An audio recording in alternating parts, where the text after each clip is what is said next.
श्री गणेशाय नमः। नमस्कार बंधुगण, जय जगन्नाथ। माघ मासरे माघ महात्म्य निश्चय शुणन्तु। द्वादश अध्याय। श्री भगवान वाच कहन्ति कमल लोचन उद्धव शुण मो वचन। केवण कथा को मनुष्य निंदिले केते हुए दोष। से कथा कहिबी बुझाई शुण तू एक मन होई। उद्धव कहे महाबाहु श्रीमुखे बारे आज्ञा हेउ। हसी बोलती ऋषिकेश शुण तू निंदा वाक्य दोष। से कथा कहिबा बुझाई शुण तू सावधान होई। मोर महिमा जेते ग्रंथ ताहा जे करई निंदित। से प्राणी माने बड़ दोषी अंते हुअंती नरकवासी। श्री गुरु निंदे जेउ प्राणी ताकुटी पापी संगे गणी। सप्तम जन्म परिजन्ते दंड दियंती जंतु नाथे। से अबा निंदई अक्षर मूर्ख हुई सेहु नर। देवी को निंदा करे जेहु शिरच्छेदन हुए सेहु। से प्राणी देवी को निंदई से प्राणी बड़ दोषी होई। विष्णु को निंदई जे नर संतान नुहई ताहार। गृह को जेहु निंदा करे से प्राणी बोले देशांतरे। जेबे जाहा को निंदा करे ताहा जे न मानती नरे। निंदा करई कला गुण राक्षस होई हुए जन्म। दुर्बुद्धि पणे जेउ सुत निंदा करई तात मात। ताहाकु काहे दोष लखी अंते होई सारी पक्षी। पुणी मनुष्य जन्म हुए दरिद्र अवस्था जे पाए। दिव्य गुरु को निंदा कले पढ़ई कुंभी पाके भले। स्वान हुई केते दिन एक कथा ध्रुव बोली जान। जे अबा मित्र को निंदई अवश्य दुर्गति लभई। जे अबा पुत्र को निंदन्ति जम दियई ताकु शास्ति। जे अबा गुरु निंदा करे अंते सुकर रूप धरे। धर्म को निंदा करे जेहु शिरच्छेदन हुए सेहु। ब्राह्मण निंदा जेबे करे कुष्ठ व्याधि रे सेहु मरे। गुरु निंदने होए मूर्ख देव निंदिले पाए दुख। एक कथा नुहई जे आण श्रीमुख वचन प्रच्छिन्न। जे अबा स्त्री की निंदई से प्राणी नपुंसक होई। गर्विता पणे से सर्वथा निंदई तपी जपी तथा। तांकर धर्म होए नाश नरके पड़ई अवश्य।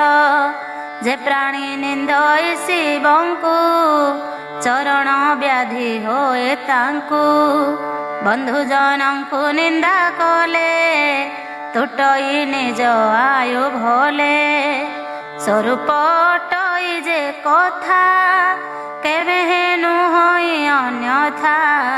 साधु को निंदा जे करंती अंते हुई नरक गति। जे निंदा करई संसार कर छेदन हुए तार। एक कथा सत्यटी उद्धव अन्यथा के ताहा करिव। अग्नि को जेहु निंदा करे अजीर्ण व्याधि रे से मरे। ସୁଜନ ନିନ୍ଦା କରେ ଯେଟି ସେ ପ୍ରାଣୀ ହୋଇ ମହାକଷ୍ଟି। ଆବର ନିନ୍ଦା ବାକ୍ୟ ଯେତେ ସଂକ୍ଷେପୀ କହିବା ତା କେତେ। ଏ ଆଦି ଯେତେ ଛନ୍ତି ଜନ ଆବରିଛନ୍ତି ପାପ ପୁଣ୍ୟ।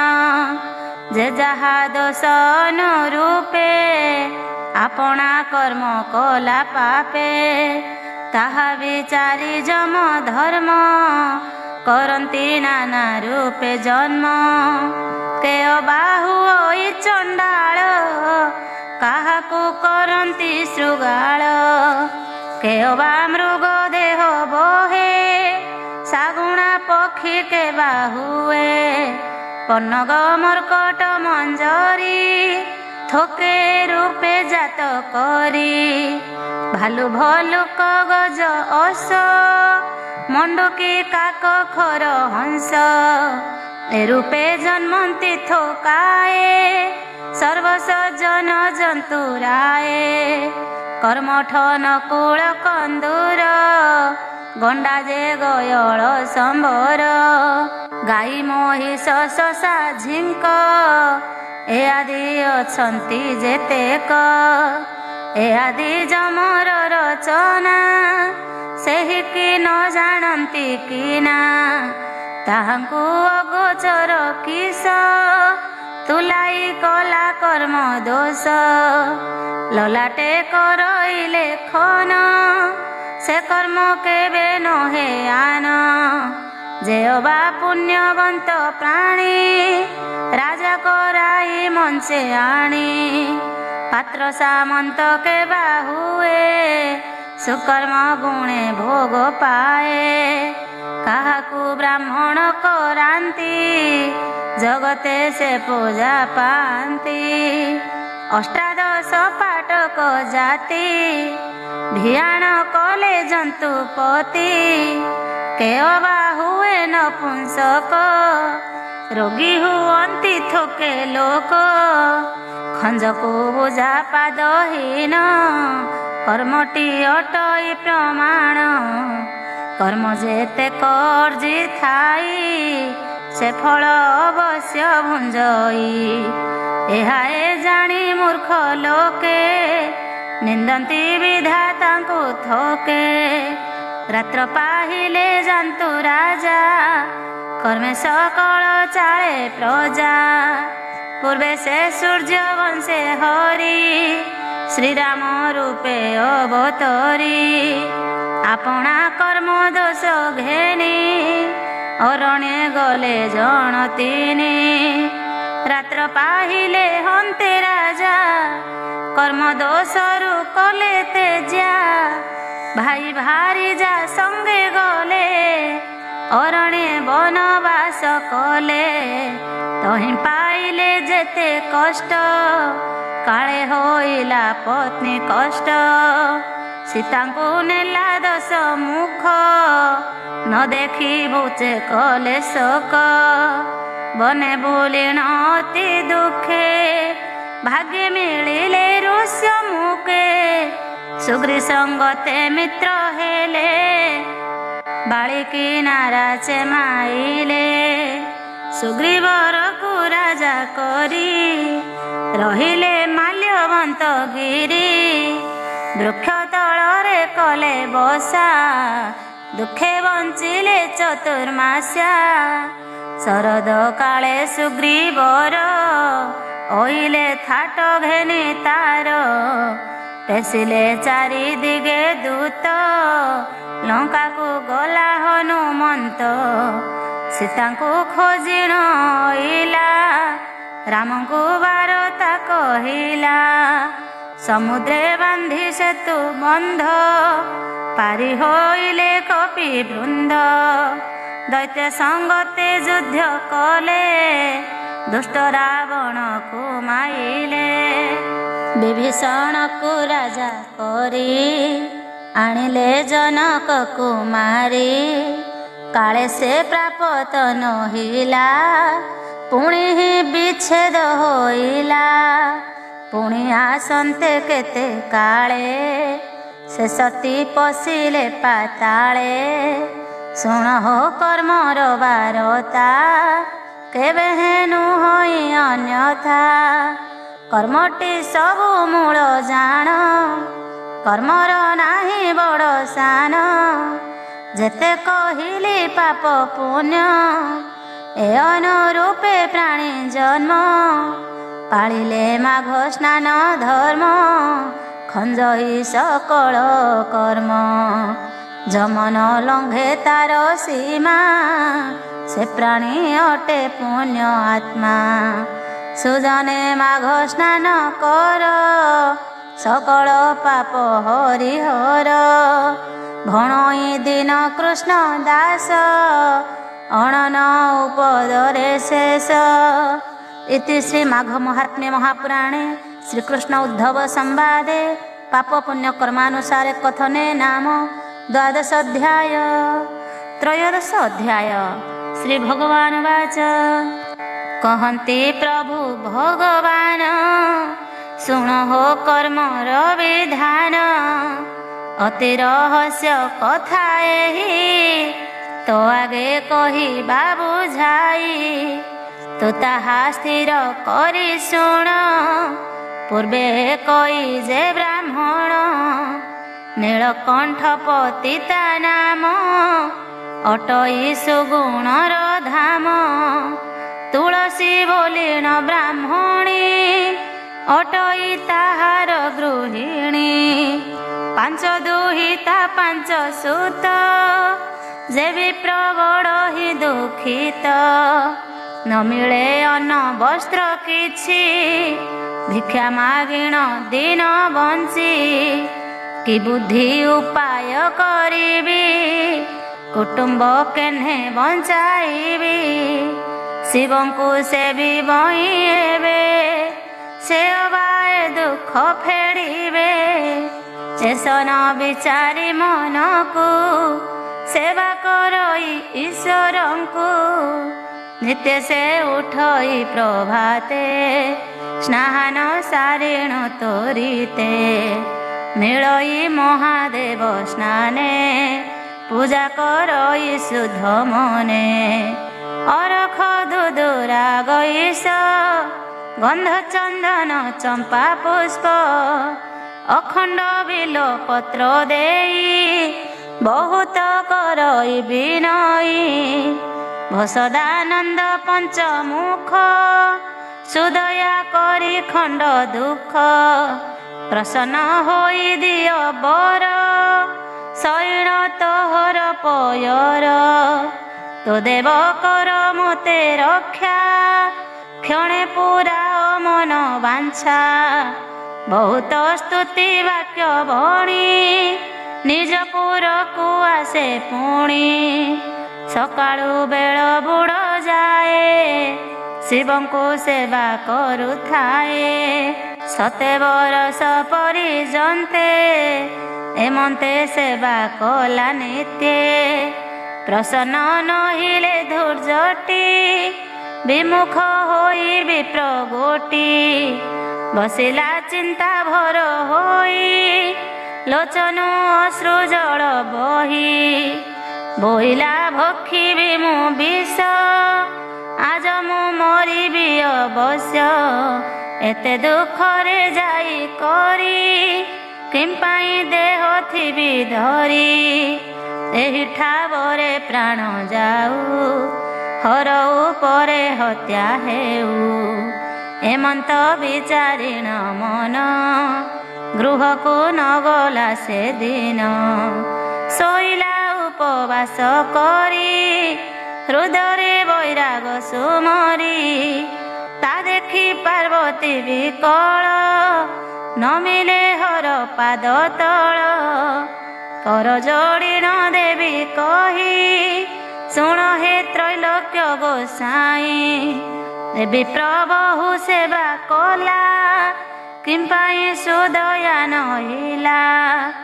ନ ଦେବ ଅନ୍ନ ବସ୍ତ୍ର କିଛି, ସଂସାରେ ବୋଲି ବେଟି ଛି ଛି।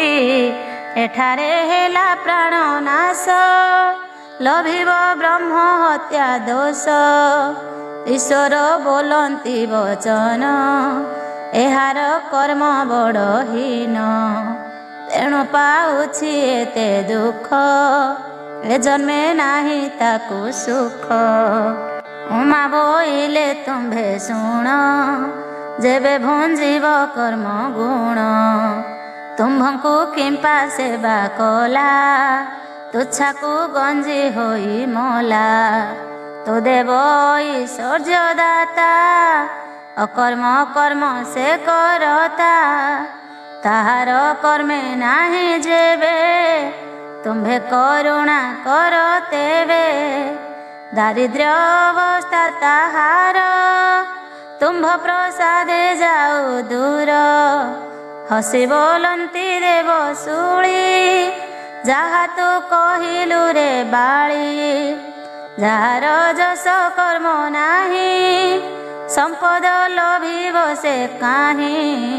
ହେଲେ ପ୍ରାପ୍ତ ନହିବ, ଯାହା ସେ ଲେଖିଛି ଦଇବ।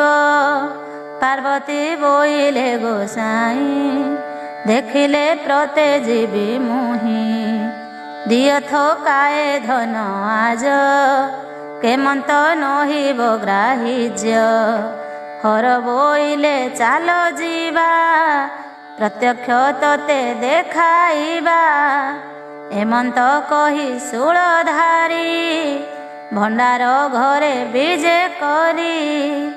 ଲକ୍ଷେ ସୁବର୍ଣ୍ଣ ତହୁଁ ଆଣି, ହୀରା ମାଣିକ ରତ୍ନମଣି। ଲକ୍ଷେ ମୁକୁତା ମିଶାଇ, ଘେନି ଚଳିଲେ ଉମା ସାଇଁ। ପଛେ ପାର୍ବତୀ ଶିବ ଆଗେ, ମିଳିଲେ ଯାତାୟାତ ମାର୍ଗେ। ପଦାର୍ଥ ଥୋଇଲେ ପଥରେ, ରହିଲେ ଲତା ଅଭ୍ୟନ୍ତରେ। ଏଥୁ ଅନ୍ତରେ କଥା ଶୁଣ, ତେଣେ ଯେ ଥିଲା କ ବ୍ରାହ୍ମଣ। କ୍ଷୁଧା ସେ ସହି ନ ପାରିଲା, ଶୋଇଲା ଠାବରୁ ଉଠିଲା। ଆଶଇ ଖର ତର ହୋଇ, ଅନ୍ନ ଭୋଜନେ ମନ ଦେଇ। ଗମନ କରୁ କରୁ ବାଟେ, ମିଳିଲା ପଦାର୍ଥ ନିକଟେ। ଏକଥା ବିଚାରଇ ମନେ, ଅନ୍ଧ ଯେ ଚାଲଇ କେଶନେ। ନେତ୍ରକୁ ଅଦୃଶ୍ୟ ବିଶେଷେ, ଘୋର ଅନ୍ଧାରମୟ ଦିଶେ। ପଥ ଚାଲନ୍ତେ କେତେ ଯିବି, ଦେଖି ମୁଁ ଚକ୍ଷୁ ବୁଝିଥିବି। ଯଦ୍ୟପି ନ ପାରିବି ଯାଇ, କୁଆଡ଼େ ଯିବି ଜଣା ହୋଇ। ଜାଣିବା ତାଙ୍କ ଅନୁମାନେ, କେମନ୍ତେ କରନ୍ତି ଗମନେ। ଏତେ ବିଚାରି ମୂଢ଼ ମତି, ନୟନ ବୁଝିଲା ତଡ଼ତି। ଚାଲଇ ଅନ୍ଧ ପ୍ରାୟ ହୋଇ, ନିବିଡ଼େ ବୁଝି ଚକ୍ଷୁ ଦୁଇ। କୋଡ଼ିଏ ଭେଡ଼ା ପରି ଜନ୍ତେ, ଗଲା ନୟନ ବୁଝି ପଥେ। ପଦାର୍ଥ ଠାରୁ ବଳି ଗଲା, କର୍ମଟି ଏଡ଼େ ଦୁଃଖ ଦେଲା। ବାଟରେ ପଡ଼ିଲା କ ଝୁଣ୍ଟି, ଶୁଣି ତ ବାହାରିଲା ଫୁଟି। ତହୁଁ ଚାହିଁଲା ନେତ୍ର ଫେଡ଼ି, ବିକଳେ ଶିରେ କର ତାଡ଼ି। ବିମୁଖ ହୋଇ ତହୁଁ ଗଲା, ପଛ ଆଡ଼କୁ ନ ଚାହିଁଲା। କହନ୍ତି ପ୍ରଭୁ ନାରାୟଣ, ଦେଖ ହୋ କର୍ମର କଷଣ।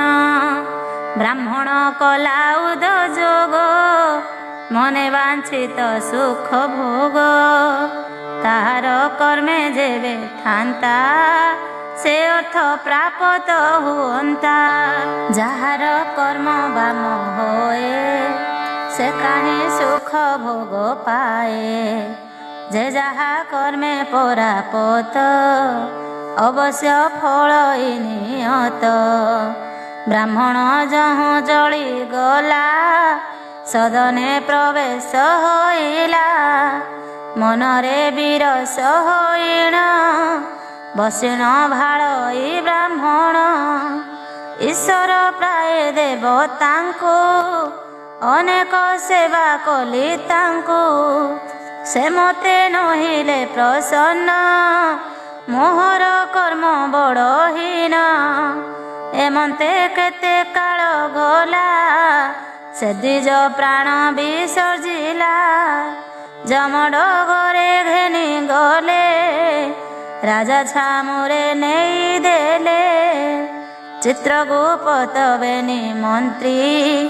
ବୋଇଲେ ଶୁଣ ହୋ ନୃପତି, ଏ ବିପ୍ର ମଞ୍ଚପୁରେ ଥିଲା। ଅତି ଦୁଃଖରେ ଦିନ ନେଲା, କିଛି ହିଁ ଧର୍ମ କରି ନାହିଁ। ସେବା ପଦକୁ ସତ୍ୟ ନାହିଁ, ଏକ କଥା ଏ କରିଅଛି।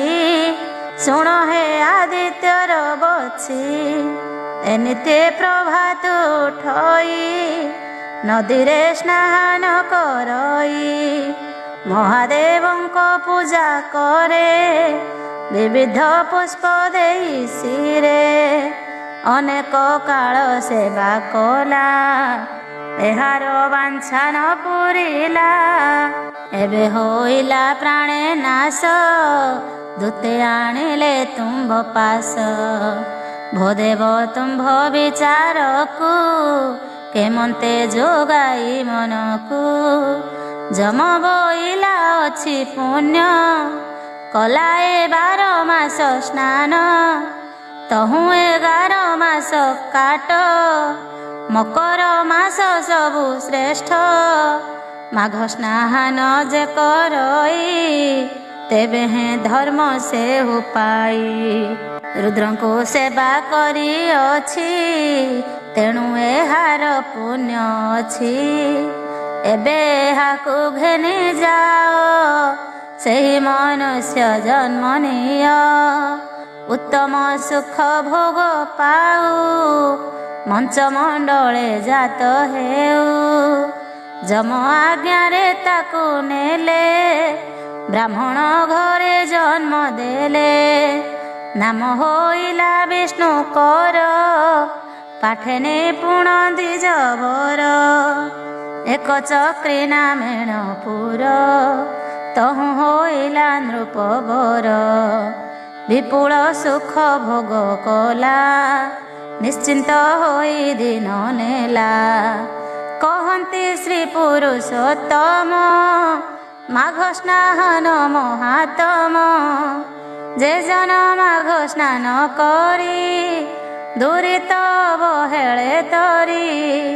ସ୍ନାନକୁ ଦୃଢ଼ କରି ଚିତ୍ତେ, ଅନ୍ତେ ପାଇବ ବୀରମତେ।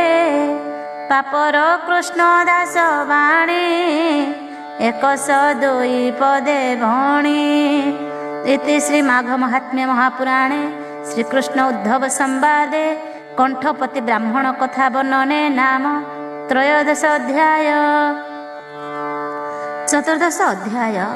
ଶ୍ରୀ ଭଗବାନ ଉବାଚ, ଉଦ୍ଧବ ବିନୟ ହୋଇଣ। ନ ମିଳେ ଗୋବିନ୍ଦ ଚରଣ, ସହସ୍ର ପ୍ରଣିପାତ କରି।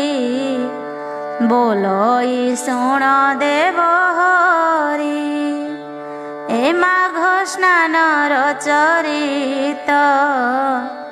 କେମନ୍ତେ ଶୁଣିଲେ ଜଗତ, କାହୁଁ ହୋଇଲା ଉତ୍ତପନ। କେ କଲା ଜଗତେ ସୃଜନ, ଏ କଥା କହ ଦାମୋଦର। ମନୁ ସଂଶୟ ଯାଉ ଦୂର, ଉଦ୍ଧବ ବାକ୍যେ ଦୟାନିଧି। ପ୍ରସନ୍ନ କରୁଣା ଜଳଧି, ହସିଣ ବୋଲନ୍ତି ଅନନ୍ତ। ତହିଁର କହିବା ବୃତ୍ତାନ୍ତ, ଶୁଣ ହେ ପୂର୍ବର ବ୍ୟବସ୍ଥା। ତ୍ରେତୟା ଯୁଗର ସେ କଥା, ଆମ୍ଭେ ଯେ ସୂର୍ଯ୍ୟ ବଂଶେ ଜାତ। ନାମ ବହିଲୁ ରଘୁନାଥ,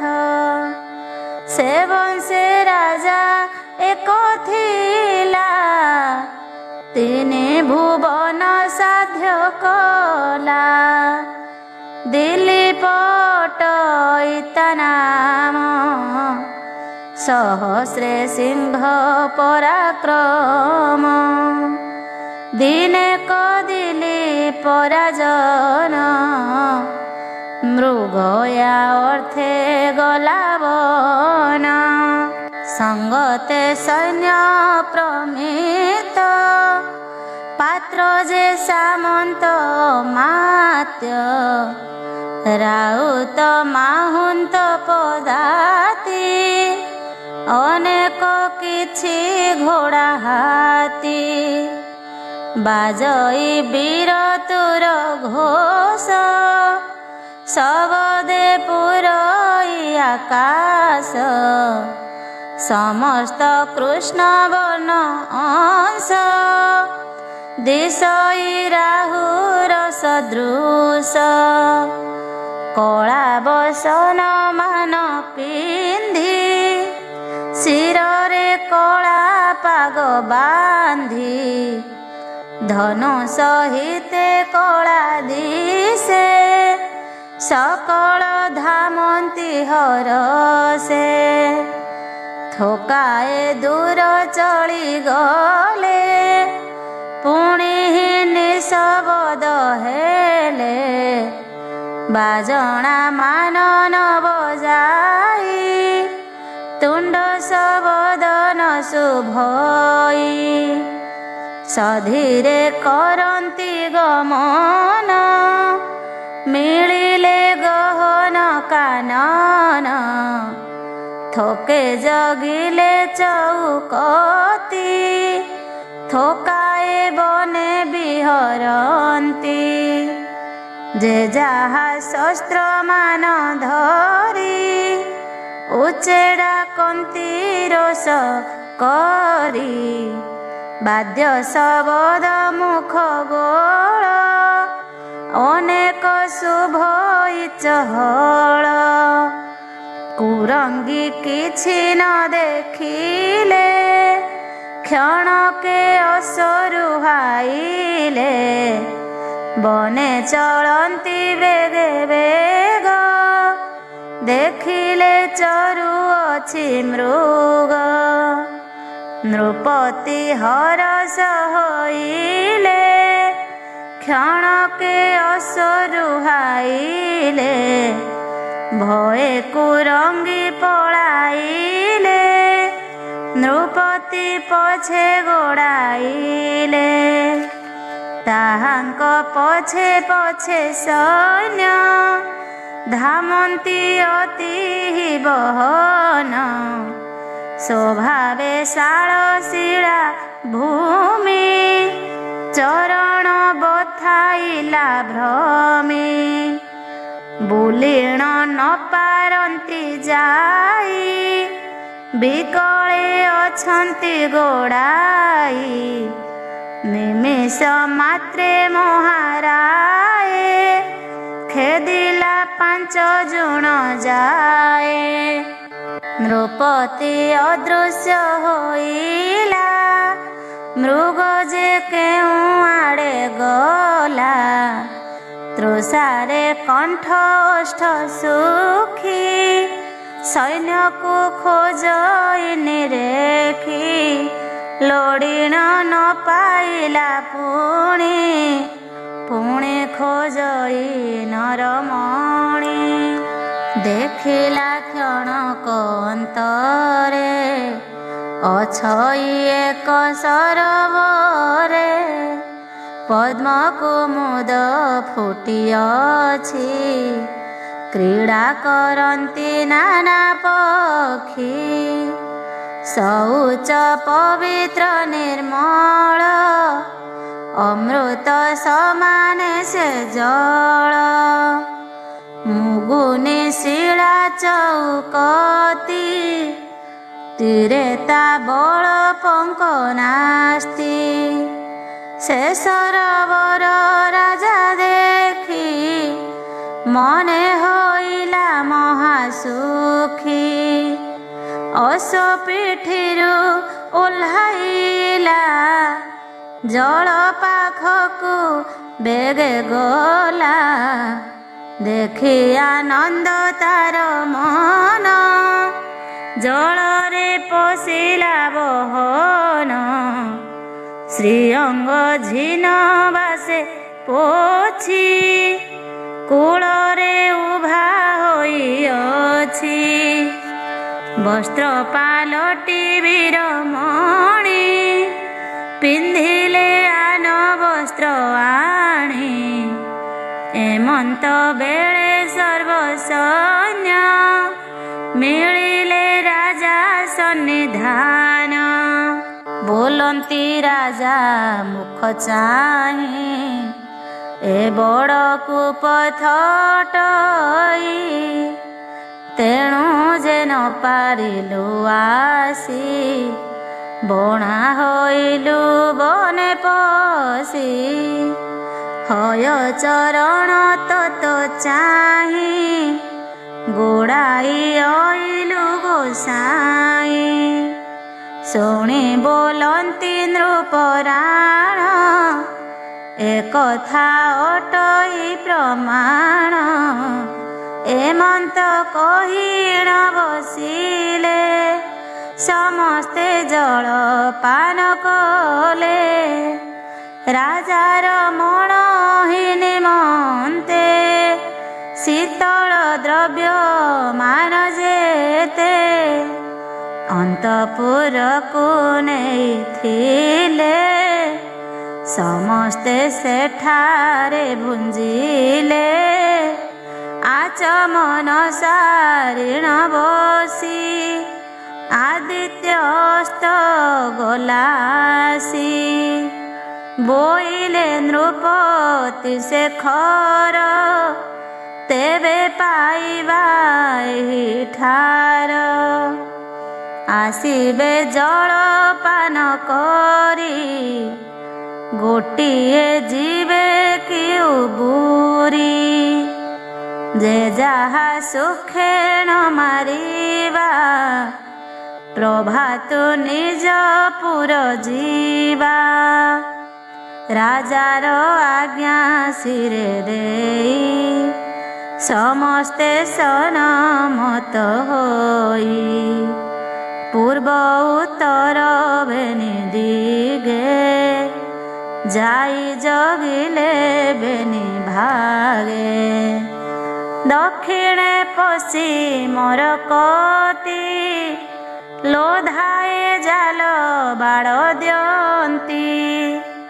ଦେଇଣ ବସିଛନ୍ତି ବେଡ଼ି, ଅଳପ ମାତ୍ର ବାଟ ଛାଡ଼ି। ଯେ ଯାହା ଆୟୁଧ ଧରିଣ, ଅଛନ୍ତି ଗୁପତ ହୋଇଣ। ଶୁଣ ଉଦ୍ଧବ ଦିବ୍ୟ ରସ, ରଜନୀ ହୋଇଲା ପ୍ରବେଶ। ଶପଥ ଘଡ଼ି ହୋଇନିସି, ମିଳିଲେ ବନ ଯିବେ ଆସି। ମୃଗ ଶୁକର ବାହୁଟିଆ, ଶଶା ସମ୍ବର ଯେ ଶାଳେହା। ଖୋରାଣ୍ଟି ଭଲୁକ ଶାର୍ଦୂଳ, ଗଣ୍ଡା ଯେ ହରିଣ ଗୟଳ। ଅଇଲେ ତୃଷାର ଆରତେ, ପଶିଲେ ଜଳପାନ ଅର୍ଥେ। ଦେଖିଣ ସମସ୍ତେ ଧାଇଁଲେ, ଆସିଣ ପଥ ନିରୋଧିଲେ। ଯେ ଯାହା ଶସ୍ତ୍ର କୁମାରିଣ, ଘେନିଲେ ଜନ୍ତୁଙ୍କର ପ୍ରାଣ। ମୃତ ପିଣ୍ଡକୁ ତଳେ ଥୋଇ, କେତେ ବେଳେ ରାତ୍ର ପାହି। ମୃତ ଜୀବକୁ ଘେନି କରି, ଆନନ୍ଦ ମନ ସଭିଙ୍କରି। ଭାର କରିଣ ବୁହାଇଲେ, ନୃପତି ବିଜେ କରିଗଲେ। ଆଗେ ବଜାଇ ବୀର ତୁର ପଛେ ବିଜୟ ନୃପବର ବଡ଼ାଇ ସମ୍ଭାରେ ଚଳନ୍ତି ପଥେ ଦେଖିଲେ କଜତି ହାରିତ ମୁନି ତାଙ୍କ ନାମ ତପି ଅଟନ୍ତି ହରିଶମ ଶରୀର ଗୋଟିଏ ଅତି କ୍ଷୀଣ ସ୍ଫଟିକ ପ୍ରାୟ ତାଙ୍କ ବର୍ଣ୍ଣ ବସି ଅଛନ୍ତି ମୃଗ ଛାଲେ ଦ୍ୱାଦଶ ଚିତା ଶହେ ଭାଲେ ଶିରେ ଶୋଭିତ ଜଟା ଭାର ତମ୍ବାର କୁଣ୍ଡଳ କନର କଣ୍ଠେ ତୁଳସୀ ମାଳ ଶହେ ଦିଶେ ଦୁର୍ବାସା ମୁନି ପ୍ରାଏ ପରିଧାବନ କଷାବାସ ସର୍ବାଙ୍ଗେ ବିଲେପନ ଭସ୍ମ ସ୍ଫଟିକ ମାଳ করে ধরি বিষ্ণুর নাম জপ করি বামেণ পীঢ় কমণ্ডଳ ଥୋଇ ଅଛନ୍ତି ତପଶୀଳ ବସିଣ ଅଛନ୍ତି ଏକାନ୍ତେ ନୃପତି ଦେଖିଲେ ସାକ୍ଷାତେ ଅଶ୍ୱପିଠିରୁ ଉତୁରିଲେ ମୁନିଙ୍କୁ ନମସ୍କାର କଲେ କଲ୍ୟାଣ କଲେ ମୁନିବର ବୋଲନ୍ତି ଶୁଣ ଚକ୍ରଧର ଏତେ ପ୍ରଭାତୁ ମହାରାୟ କି କାର୍ଯ୍ୟେଥକୁ ବିଜୟ ହସି ବୋଲନ୍ତି ନୃପରାଣ ଭୂମୁନି ସାବଧାନେ ଶୁଣ ଆମ୍ଭେ ଯେ ମୃଗୟାଇଲୁ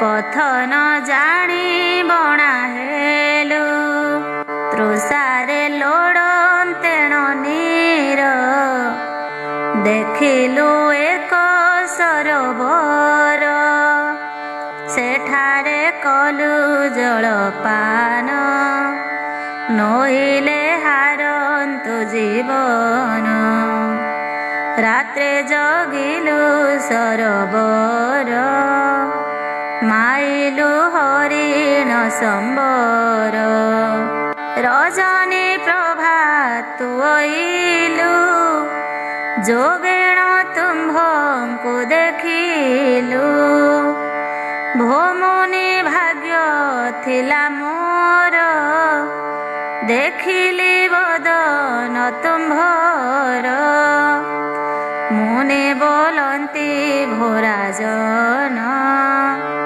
ସେ ତୀର୍ଥେ ନ କଲୁ ସ୍ନାନ ବିଶେଷ ମାଘ ମାସ ଏହି ପ୍ରଭାତ ସ୍ନାନ ଯେ କରଇ କେ କହିପାରେ ତାର ଧର୍ମ ଅନ୍ତେଣ ନ ଦଣ୍ଡଇ ଯମ ତୁ ଯେଉଁ ତୀର୍ଥକୁ ଦେଖିଲୁ କିମ୍ପାଇଁ ସ୍ନାନ ତୁ ନ କଲୁ ତହି ସ୍ନାନ କଲେ ନର ଅନେକ କର୍ମ ହୋଏ ତାର ଲୋଭଇ କୋଟି ଜନ୍ମ ଫଳ ଅନ୍ତେ ବସଇ ସୁରଆଳ ମୁନି ବଚନେ ରାଜା କହି ମୁଛାର କିଛି ନ ଜାଣଇ କେବଳ ମାଘ ସ୍ନାନ ବୋଲି ଏତେ ମାତ୍ରକ ନ ଜାଣିଲି ସ୍ନାନ ମାର୍ଗ ନ ଜାଣଇ ସଂକ୍ଷେପି କହିବ ଗୋସାଇଁ ମୁନି ବୋଲନ୍ତି ଶୁଣ ତାହା ଯାହା ପୁଛିଲୁ ନୃପନା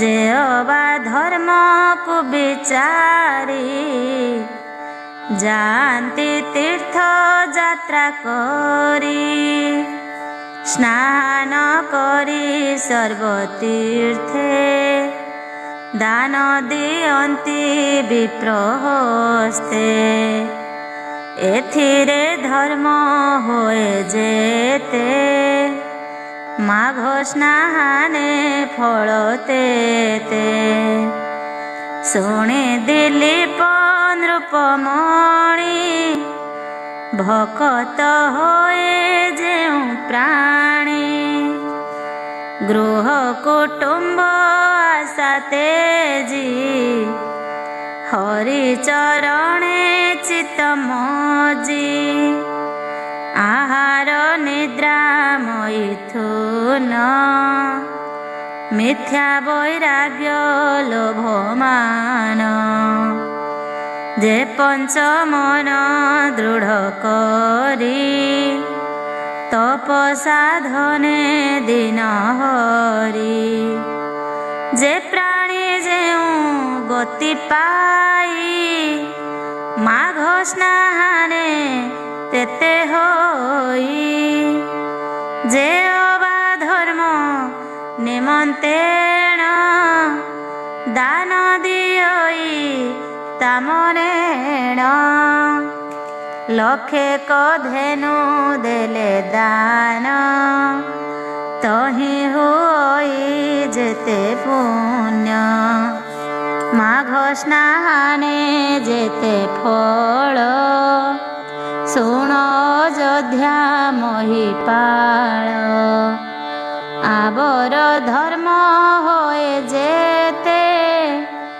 ବଚନେ କହିବା ତା କେତେ ସମୟ ନାହିଁ କହିବାକୁ ଏବେ ମୁଁ ଯିବି ସ୍ନାନକୁ ବଶିଷ୍ଠ ମୁନିଙ୍କୁ ପୁଛିବୁ ସେହି କହିବେ ସିନା ସବୁ ଏସନ ବୋଲି କହିଗଲେ ନୃପତି ତହୁଁ ବାହୁଡ଼ିଲେ ନିର୍ଜନ ବନେ ପରବେଶ ଭଣେ ନୃସିଂହ ଦାସ ଶିଷ୍ୟ ପାମର କୃଷ୍ଣ ଦାସ କହେ ପଦ ହୋଇଲା ବିଶ୍ୱାସ इति श्री माघ महात्म्य महापुराणे श्रीकृष्ण उद्धव संवादे माघ स्नान धर्म कथने नाम चतुर्दश अध्याय।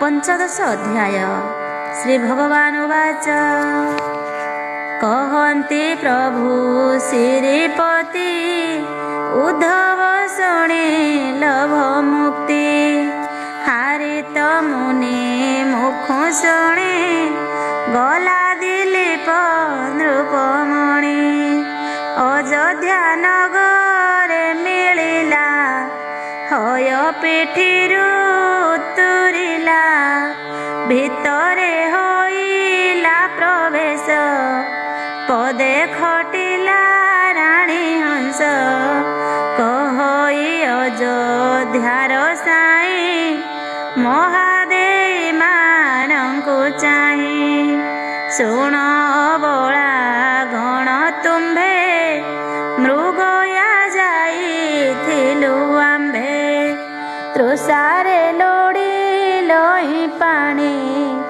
देखिलु एक पुष्करिणी तहिरे जल पान कलु समस्ते सेठारे रहिलु निशारे सरोवर जगी माइलु बराह कुरंगी प्रभाते आसीबार बेले ଯତିଏ ଦେଖିଲୁ ପଥରେ, ସେ ମୋତେ ପୁଛିଲେ ସମସ୍ତ, କହିଲି ସକଳ ବୃତ୍ତାନ୍ତ। ମୁହିଁ ବୋଇଲି ଦେବନାସ୍ତି, ମୁଁ ତାହା ନ ଜାଣଇ ଯତି। କରନ୍ତେ ମକର ସ୍ନାନ, ଶୁଣି ବୋଇଲେ ମହାପୁଣ୍ୟ। ଆବର କଥା ଏ କହିଲେ, ଅସର ନାହିଁ ଯେ ବୋଇଲେ। ବୋଇଲେ ବଶିଷ୍ଠଙ୍କୁ ଯାଇ, ଏ ଧର୍ମ ପଚାରିବୁ ତୁହି। ସେ ତୋତେ ସମସ୍ତ କହିବେ, ମାଘ ସ୍ନାହାନେ ଯେ ପ୍ରସ୍ତାବେ। ରାଜା ମୁଖରୁ ଏହା ଶୁଣି, ବୋଲନ୍ତି ସକଳ ତରୁଣୀ। ଆମ୍ଭେ କରିବୁ ମାଘ ସ୍ନାନ, ଭୂଦେବ ପଚାର ବହନ। ତକ୍ଷଣେ ସାରି ଆଚମନ, ପିନ୍ଧିଲେ ଦେବାଙ୍ଗ ବସନ। ପଲ୍ୟଙ୍କ ପରେ ବିଜେ କଲେ, କର୍ପୂର ତାମ୍ବୁଳ ଭୁଞ୍ଜିଲେ। ଏମନ୍ତ 10 ଦଣ୍ଡ ବେଳ, ବାହାରେ ବିଜେ ମହିପାଳ। ଆସ୍ଥାନେ ରାଏ ଅଛି ବସି, ମିଳିଲେ ପାତ୍ର ମନ୍ତ୍ରୀ ଆସି। କୁଳର ଗୁରୁ ବଶିଷ୍ଠଙ୍କୁ, ଡକାଇ ଆଣିଲେ ସଭାକୁ। ସଧୀରେ କହିଲେ ବଚନ, ଭୂମୁନି ବ୍ରହ୍ମାଙ୍କ ନନ୍ଦନ। ତୁମ୍ଭେ ପଣ୍ଡିତ ମହାଜ୍ଞାତା, ଜାଣତ ସକଳ ବ୍ୟବସ୍ଥା। ସୂର୍ଯ୍ୟବଂଶର ପୁରୋହିତ, ବଖାଣ ଆଗତ ନିୟତ। ଧର୍ମ କୀରତି ବାର ବ୍ରତ, ଯେତେ କହିଲେ ତପୋବନ୍ତ। ଦୃଢ଼ କରିଣ ଆମ୍ଭ ମନ, ପାଳିଛୁ ତୁମ୍ଭର ବଚନ। କଥାଏ ଅଛି କହିବାକୁ, କାଲି ଯେ ଗଲି ମୃଗୟାକୁ। ମୃଗ ଯୁଥକୁ ଦେଖି କରି, ଲୋଭେଣ ଗୋଡ଼ାଇଲୁ ମାରି। 5 ଯୋଜନ ଯାଏ ଗଲୁ, ମୃଗ ନ ପାଇ ବଣା ହେଲୁ। ତୃଷାରେ ଶୁଖି ଗଲା ତୁଣ୍ଡ, ଅତି ବ୍ୟାକୁଳ ହେଲା ପିଣ୍ଡ।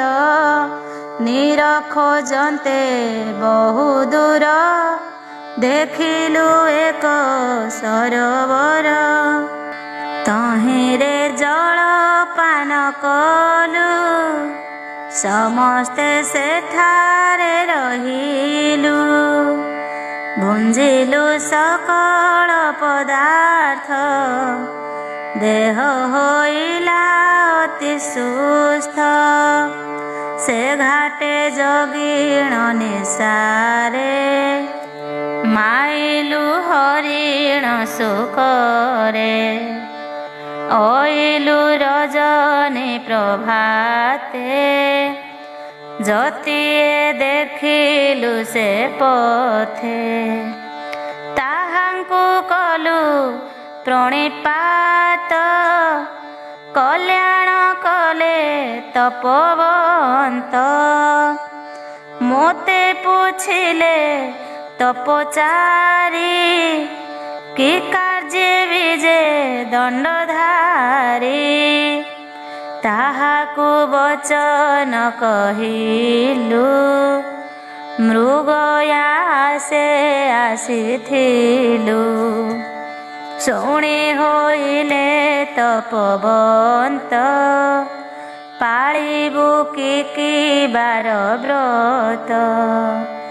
ମକର ସ୍ନାହାନତ କରି ଅଛୁତ ଧର୍ମ କୁଆଚରି ମୁଁ ତାହା ନାସ୍ତି କଲି ଶୁଣି ତାହା ମୁଁ ନ ଜାଣଇ ମୁନି କେମନ୍ତେ ମାଘ ସ୍ନାନ ଫଳ ବିଚାରି କହ ତପଶୀଳ ମୁନେ ବୋଇଲେ ରାୟ ଶୁଣ ମାଘ ସ୍ନାନେ ବହୁ ପୁଣ୍ୟ ପୁଛିବୁ ବଶିଷ୍ଠ ମୁନିଙ୍କୁ ସ୍ନାନ କର ତୁ ଏଣିକି ତାହାଙ୍କ ବଚନେ ଅଇଲୁ ଭୋମୁନି ତୁମ୍ଭଙ୍କୁ କହିଲୁ ମାଘ ସ୍ନାନ ଧର୍ମ କଥା ଫେଡ଼ି କହନ୍ତି ଧର୍ମ ବେତା ଯେବେ ପରିବ୍ରତ ଅଛି କିମ୍ପା ନ କହ ବ୍ରହ୍ମବଛି ବଶିଷ୍ଠ ବୋଲନ୍ତି ବଚନ ଶୁଣ ହେ ଅଯୋଧ୍ୟା ରାଜନ ମାଘ ସ୍ନାନ ଧର୍ମ ଅର୍ଥ ଯାହା ପୁଛିଲୁ ନରନାଥ ସେ କଥା କହିବା ବିସ୍ତାରି ଶୁଣ ତୁ ମନେ ହେତୁ କରି ସଂସାରେ ପ୍ରାଣୀ ଛନ୍ତି ଯେତେ ଧର୍ମ ବାଞ୍ଛିତ ଯାର ଚିତେ ମକର ସ୍ନାନ ସେ କଲେ ତରେ ଗୋହତ୍ୟା କରିଥିଲେ ଯେ ଅବା ଅପୁତ୍ରିକ ପ୍ରାଣୀ ମାଘ ସ୍ନାନେ ତରେ ପୁଣି ଖଣ୍ଡଇ ଅପୁତ୍ରିକ ଦୋଷ ଅନ୍ତେ ଲଭଇ ସ୍ୱର୍ଗବାସ ମୈତ୍ର ଦ୍ରୋହୀ ହୋଇଥିଲେ ସେ ମହାପାପୀ ତରେ ଭଲେ ସେ ଯେବେ ବ୍ରତ କରଇ ମୈତ୍ର ଦ୍ରୋହ ନାଶ ଯାଇ ଯେ ଜନମତ ଗର୍ବପଣେ ନ ସେବେ ଶ୍ରୀ ଗୁରୁ ଚରଣେ ଲଙ୍ଘଇ ଗୁରୁଙ୍କ ବଚନ ମହାପାତକୀ ସେ ହୁଜନ ତାହାଙ୍କୁ କେବେ ନୁହେଁ ପାର କଥାଏ ଅଛି ପ୍ରତିକାର ଯେବେ ମକର ସ୍ନାନ କରେ ଯେ ମହାପାପରୁ ନିସ୍ତରେ କେ ଅବା ଭଲ ଲୋକ ହୋଇ ମଦିରା ପାନ କରୁଥାଇ ତାହାର ନାହିଁ ସଦଗତି ମହାପାତକୀ ସେ ଅଟନ୍ତି ତା ହସ୍ତେ ଜଳ ନ ଛୁଇଁବ ତା ସଙ୍ଗେ ସଙ୍ଗ ହି ନହିବ ତା ମୁଖ ପ୍ରଭାତେ ନ ଚାହିଁଲେ ବିରୋଧ ପଡ଼ଇ ତହେଁ କି ପରିତ୍ରାଣ ଦାନ କରିପାରିଲେ ମାଘ ସ୍ନାନ କଲେ ବିଧି ମତେ ଯେ ଦୋଷ ଖଣ୍ଡଇ ତୁରିତେ ଆହୁରି ଧର୍ମ ଯେତେ ହୋଇ ବଚନେ କେ ପାରିବ କହି ଶୁଣ ରାଜନ ଏକ ଚିତେ ସ୍ନାନ ସ୍ନାନ ବିଧି ମାନ ଏତେ ମକର ସଂକ୍ରାନ୍ତି ଠାରୁ ଉଠିବ ନିଶି ପ୍ରଭାତରୁ ମାଧବ ନାମ ଘୋଷୁଥିବ ତକ୍ଷଣେ ସ୍ନାନ କରିବ ତୈଳ ନଭେ ନିବ ଗାତ୍ରେ ଦନ୍ତ ମାର୍ଜନ ଚ୍ୟୁତ ପତ୍ରେ ସ୍ନାନ କରି ନଦୀ ଜଳେ ମଥା ପୋଛିବ ଆସି କୂଳେ ଆସିବ ଓଦା ବସନରେ ପ୍ରବେଶ ହୋଇବ ପୁରରେ ଶୁକ୍ଳ ବସନ ପିନ୍ଧିବ ଲଲାଟେ ତିଳକ ଘେନିବ ନିର୍ମାଲ୍ୟ ସେବା ବିଧି ସାରି ଯାଇ ଦେଖିବ ନରହରି ସତ୍ୟ ଭାସିବ ପ୍ରତିଦିନ ମିଥ୍ୟାକୁ ତେଜିବ ବହନ ଉଆ ତଣ୍ଡୁଳ ରାନ୍ଧି ଭାତ ଉତ୍ତମ ଗୁଆ ଘୃତ ଯୁକ୍ତ ଅଦା କଦଳୀ ମୁଗ ସାରୁ ଦୁଗ୍ଧ ଦହି ଏହି ଆଦିରୁ ଏ ରୂପେ କରି ବିଧି ମତ ଆତ୍ମାକୁ କରିବ ତୃପତ ଆମିଷ ଦ୍ରବ୍ୟ ନ ଭକ୍ଷିବ ମୂଳା ବଦରି ଉପେକ୍ଷିବ ଯଦ୍ୟପି କରିବ ଭକ୍ଷଣ ଶୁକର ମାଂସର ସମାନ ଏହି ପ୍ରକାରେ ମାସେ ଯାଏ ଏ ବ୍ରତ ଆଚରି ଯେ ଥାଏ କାହାର ବହୁ ପୁଣ୍ୟ ହୁଏ ମନ ବାଞ୍ଛିତ ଫଳ ପାଏ ଅନ୍ତେ ବସଇ ବ୍ରହ୍ମଲୋକେ ଅମୃତ ପାନ କରେ ସୁଖେ ଶୁଣ ନୃପତି ତୋ ସମନ ନ କଲା କମ କର ସ୍ନାନ ତାହାର ଯେତେ ନାରୀ ଥିଲେ ସେହି ସେ ବ୍ରତ ଆଚରିଲେ ଆଗର ଯେତେ କମାତ୍ୟ ସମସ୍ତେ କଲେ ହି ବ୍ରତ ଜାଣିଲେ ତିନେ ପୁର ଯାକ ସକଳ ନର ନାରୀ ଲୋକ ମୁଁ ଏହା ରାମ ଅବତାରେ ଶୁଣିଛି ବଶିଷ୍ଠ ମୁଖରେ ଆମ୍ଭେ ଅନାଦି ନାରାୟଣ ସମସ୍ତେ ଆମ୍ଭର ଭିଆଣ ଆମ୍ଭେ ସକଳ କଥା ଜାଣୁ ତୋ ଆଗେ କହୁଅଛୁ ତେଣୁ ଉଦ୍ଧବ ପାଳ ଏହି ଧର୍ମ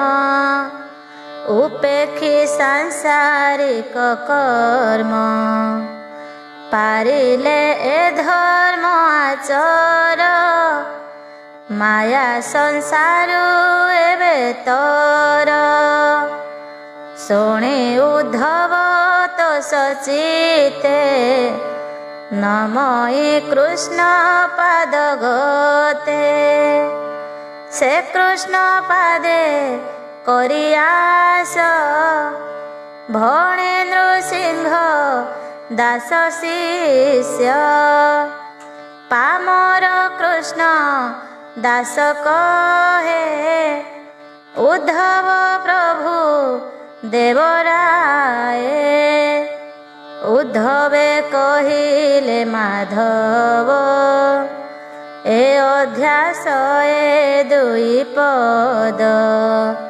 इति श्री माघ महात्म्ये महापुराणे श्रीकृष्ण उद्धव संवादे वसिष्ठ मुनि प्रसन्ने मकर स्नाने धर्मकथने नाम 15 अध्याय।